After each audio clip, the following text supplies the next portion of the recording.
নারে বাজান না, কবর বলতে বোঝায় মানুষের মৃত্যুর পর থেকে শুরু করে কিয়ামত পর্যন্ত জগৎটাকে বলা হয় কবরের জগৎ। সুতরাং বাবারা আমার, আমরা যারা আগুনে পুড়ে মারা যায়, যারা পানিতে ডুবে মারা যায়, যারা হাঙ্গর কুমিরে খেয়ে ফেলে, তাদের কবর কোথায়? ইয়া দ্বারা মুসলমান শুনে নেন, আমার আল্লাহ তোমাকে বানাইতে সময় লাগবে না, হুকুম দিলে হয়ে যাবা।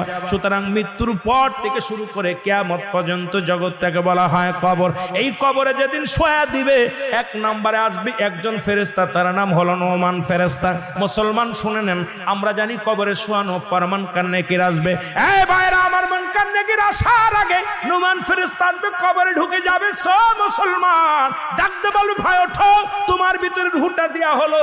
আজরাইল আলাইহিস সালাম রূহটা বাইর করেছে, আমার আল্লাহ তোমাকে জানটা দিয়েছিল, এটা কবজ করেছে। এখন আমি তোমার দুজন কেরামন কাতিবিন, দুপাশে দুজন ফেরেশতা ছিল, তারা তোমার আমলনামাটা লিখে রাখছে, ভালো মন্দ